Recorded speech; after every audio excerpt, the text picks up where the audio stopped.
आणि थेट जाऊयात मंत्री राधाकृष्ण विखे पाटील बोलतात तिथे।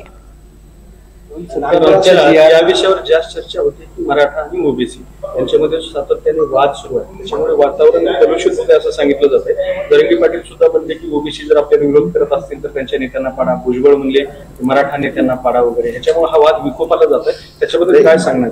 दोन्ही समाजाच्या नेत्यांना माझी एवढी विनंती आहे की तू शांतता राखली पाहिजे, कारण काही सरकारची भूमिका स्पष्ट आहे पहिल्यापासून की ओबीसी मध्ये आपण ओबीसी आरक्षणाला आपण धक्का लावणार नाही। ओबीसीच्या नेत्यांनी विनाकारण अस्वस्थ व्हायचं कारण नाही। आणि आता आपण जो निर्णय माननीय जरंगे पाटलांच्या आंदोलनानंतर सरकारने एक पाऊल टाकलेलं आहे, मला वाटतं माझी त्यांना विनंती आहे की थोडं संयमानेच पुढे गेलं पाहिजे, संयमाने काही आपण त्या संदर्भात भाष्य केलं पाहिजे, त्यामुळे कटुता टाळता येईल आपल्याला।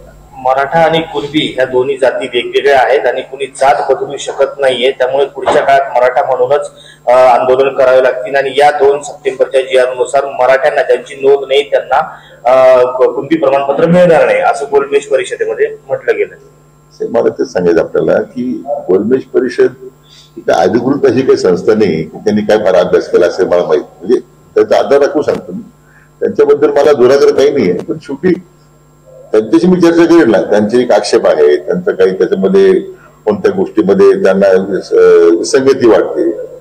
मला वाटतं हा प्रश्न शेवटी चर्चेतूनच त्यातून त्यांचा मला असे गैरसमज दूर करता येईल किंवा त्यांच्या काही सूचना असतील चांगल्या ते मला स्वीकारता येईल। आव्हान कराल का भेटण्यासाठी?